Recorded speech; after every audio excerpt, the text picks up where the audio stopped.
فمن ثقلت موازينه فأولئك هم المفلحون ومن خفت موازينه فأولئك الذين خسروا أنفسهم في جهنم خالدون تلفح وجوههم النار وهم فيها خالدون. 4 নম্বর সূরা আল কারিয়া فأما من ثقلت موازينه فهو في عيشة راضية وأما من خفت موازينه فأمه هاوية. 5 নম্বর এই সূরা আম্বিয়া ونزل موازين القسط يوم القيامة فلا تظلم نفس شيئا وإن كان مثقال حبة من خردل أتينا بها وكفى بنا حاسبين. এই 5 জায়গায় এসেছে যে কিয়ামতের দিন মানুষের আমলকে ওজন করা হবে। কথা বোঝা গেল? তাহলে এই 5 জায়গায় এসেছে, তাহলে নিশ্চয়ই মানুষের আমল কি হবে? ওজন করা হবে। এই সম্পর্কে কারো কোনো সন্দেহ আছে? কোরআন পাকের 5 জায়গায় এসেছে। এবারে 3 নম্বর কথা হচ্ছে যে কাদের আমল ওজন করা হবে, কোন কোন মানুষের আমল ওজন করা হবে। কিয়ামতের দিন আল্লাহ পাক যে মিজানের পাল্লা কায়েম করবে, সবাই কি সেই মিজানের পাল্লা ধরে আল্লাহ পাক দাঁড় করিয়ে দেবেন? সবাইকে কি যেতে হবে? না, সবাইকে যেতে হবে না। পৃথিবীতে মানুষ 3 প্রকার। অপ্রকার নাম্বার 1 পাক্কা নাস্তিক, কাফের, আল্লাহ বিশ্বাস করে না। এদেরকে আল্লাহ পাক এদের কোনো হিসাব নেই, কিচ্ছু নেই। আল্লাহ পাক এদেরকে এতটুকু বলবেন তোমরা ঈমান নিয়ে আসনি কেন, এই দুনিয়ায় ঈমান নিয়ে আসনি কেন? এতটুকু কথা বলার পরে বিনা হিসাবে আল্লাহ পাক এদেরকে ঘাট ধাক্কা দিয়ে জাহান্নামে পাঠিয়ে দেবে। এদেরকে মিজানের পাল্লার ধারে দাঁড়ানোর কোনো প্রশ্নই নেই। 1 নম্বর। 2 নম্বর, এই পৃথিবীতে খালিস ইমানদার মুমিন মুসলিম ঈমান নিয়ে আসার পর কোনো গুনাহ কাজ করেনি, অথবা হয়তো গুনার কাজ করেছে, সঙ্গে সঙ্গে সে তওবা করে নিয়েছে, আল্লাহ পাকের দরবারে তার তওবা কবুল হয়ে গিয়েছে, তার আমলনামায় কোনো গুনাহ নাই, সব নেকি আর নেকি। এরকম মুমিন মুসলমানকে আল্লাহ পাক মিজানের পাল্লার ধারে আল্লাহ পাক যেতে বলবেন না, আল্লাহ পাক তার বিনা হিসাবে জান্নাতে পাঠিয়ে দেবে। সুবহানাল্লাহ। আল্লাহ পাক আমাদেরকে এই দলভুক্ত করে দেয়। আচ্ছা, যারা বিনা হিসাবে জান্নাতে যাবেন, আল্লাহ পাক তাদেরকে এখতিয়ার দেবে যে তোমরা প্রত্যেকে নিজেদের সঙ্গে 70 জন মানুষ যারা গুনাহগার তাদেরকেও তোমরা বিনা হিসাবে জান্নাতে নিয়ে যাও। সুবহানাল্লাহ। তাহলে এরকম 70,000 মানুষ যদি হয়, 10,000 হয় কি 1,000 হয় যারা বিনা হিসাবে জান্নাতে যাচ্ছে, এই তাদের সঙ্গে 70,000 মানুষ কোথায় যাবে? বিনা হিসাবে জান্নাতে চলে যাবে। গুনাহগার মানুষ বিনা হিসাবে তারা জান্নাতে চলে যাবে।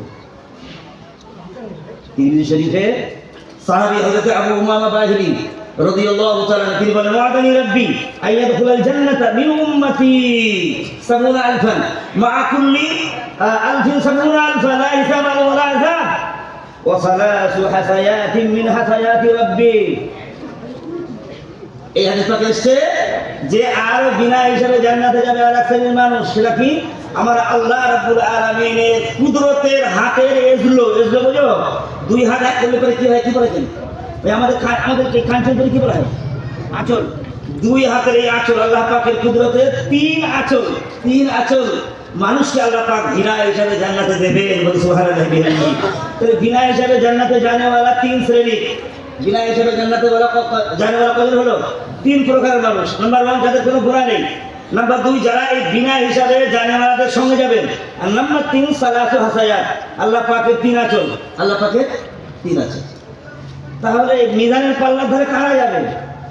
এই হচ্ছে 3 নম্বর মানুষ, যারা দুনিয়াতে কলমা পড়ার পরে কোনো নেকি করেনি, কিংবা নেকিও করেছে গুনাহও করেছে। এই 3 নম্বর মানুষ, এই 3য় কিসিমের মানুষ আল্লাহ পাক এদেরকে কিয়ামতের দিনে মিজানের পাল্লার ধারে যেতে বলবে। যদি তাদের আমলনামায় যদি মিজানের নেকি পাল্লা ভারী হয়ে যায় জান্নাতে যাবে, আর যদি গুনাহ পাল্লা ভারী হয়ে যায় জাহান্নামে যাবে। কিন্তু এরাও শেষ পর্যন্ত জাহান্নামে থাকবে না। শফিউল মুজনিবিন রাহমাতুল লিল আলামিনের সুপারিশে এরাও শেষ পর্যন্ত শাস্তি ভোগ করার পর এরাও কোথায় চলে যাবে? আল্লাহর দয়ার জান্নাতে চলে যাবে। সুবহানাল্লাহ বিহামদিহি। 4 নম্বর কথা, কিয়ামতের দিনে প্রত্যেক মানুষের, ঈমানদার মানুষের প্রত্যেকে 3টে দপ্তর হবে। বড় দপ্তর 3টে দপ্তর হবে। একটা দপ্তর বা একটা তার কাগজে লেখা থাকবে সমস্ত তার নেকি। 2 নম্বর দপ্তর সমস্ত তার গুনাহ। 3 নম্বর দপ্তর জীবনে সে যত আল্লাহ পাকের নিয়ামত ভক্ষণ করেছে, যত নিয়ামত আল্লাহ পাক তাকে দিয়েছেন, টাকা পয়সা থেকে দিয়ে, গাড়ি বাড়ি থেকে দিয়ে, নিজের দৈহিক যত নিয়ামত, হাত কান চোখ পা যত নিয়ামত আল্লাহ পাক দিয়েছেন, সমস্ত নিয়ামতের দপ্তর। এই 3টে দপ্তর আল্লাহ পাক প্রত্যেককে আল্লাহ পাক দেবেন। জি, এবারে কিয়ামতের দিনে একজন ইনসান, একজন মানুষ, তার নেকির দপ্তর সব শেষ হয়ে যাবে, নেকির দপ্তর শেষ হয়ে যাবে। আল্লাহ পাক বলবেন আমি তোমাকে অনেক নিয়ামত দিয়েছিলাম, নিয়ামতের সঙ্গে আর এই তোমার নেকির দপ্তর ওজন করো। তো তার আদনা নিয়ামত বুখারী শরীফে এসেছে, সেই বনী ইসরাঈলের ঘটনা, সেই যে লোকটা সমুদ্রের ভিতরে গিয়ে আল্লাহর ইবাদত করতো, সেই 500 বছর ইবাদত করেছিল না, তো আল্লাহ পাক বলবেন তোমার চক্ষু নামক নিয়ামতের বদলে তোমার ওজন কর। ওই লোকটা বলবে না আল্লাহ আমি 500 বছর ইবাদত করেছিলাম, আমাকে ইবাদতের বদলে জান্নাতে দাও। আল্লাহ বলবে না আমার রহমতে জান্নাতে যা। লোকটা আবার বলবে না আল্লাহ আমি 500 বছর ইবাদত করেছি, যে ইবাদতের মধ্যে কোনো রিয়াজ তোমার কিচ্ছু নেই, আপনি আমাকে 500 বছরের ইবাদতের বদলে আমাকে জান্নাতে দেন। লোকটা শুনবে না, আল্লাহ পাক বলবেন না তোমার কি অহংকার আছে না, 500 বছরের ইবাদত, তাহলে তোমার 500 বছরের ইবাদত ওজন করো। আমি আল্লাহ পাক তোমাকে অনেক নিয়ামত দিয়েছিলাম, তার মধ্যে একটা আদরা নিয়ামত চোখ দৃষ্টিশক্তি। তো ফেরেশতারা চক্ষু নামক নিয়ামতকে এক পাল্লায় রেখে দেবেন, আর 500 বছরের ওই ইবাদত এক পাল্লায় রেখে দেবেন। তো 500 বছরের ইবাদতের পাল্লা কি হয়ে হালকা হয়ে যাবে, আর চোখ নামক নিয়ামতের পাল্লা কি হয়ে যাবে, আল্লাহু আকবার, ভারী হয়ে যাবে। আল্লাহ পাক তখন বলবেন যাও তাহলে আর যা নিয়ামত আছে এর বদলে কি তোমার এমন আমল আছে নিয়ে এসো, আল্লাহ কিচ্ছু নেই। তো ফেরেশতারা তখন তাকে জাহান্নামে টানতে টানতে নিয়ে যাবে আল্লাহর হুকুমে। আল্লাহর বান্দা তখন বুঝতে পারবে যে না আমি ভুল করেছি, আল্লাহ আমি তোমার রহমত রসিলে আমি কি করবো, আমি জান্নাতে যেতে চাই। এভাবে সব দরকার শেষ হয়ে যাবে, শুধু গুনাহ পাল্লা থাকবে আর নিয়ামতের পাল্লা। মানুষ হয়রান হয়ে যাবে। আমরা কি হবে, আল্লাহ পাক কিয়ামতের দিনে তিনি দয়া সাগর হবেন। হ্যাঁ, আল্লাহ পাক বলবেন তোমার গুনাহগুলোকে আমি নেকিতে বদলে দিয়েছি, যাও, আর নিয়ামত যা দিয়েছিলাম সব তো গোফা, যাও। জি আল্লাহু আকবার। না এটা কোনো জুলুম নাকি, কাউকে মাফ করে দেওয়া জুলুম নয়। জুলুম কাকে বলে, আপনি কোনো গুনাহ করেননি অথচ সেই গুনার বদলা আপনাকে দেওয়া।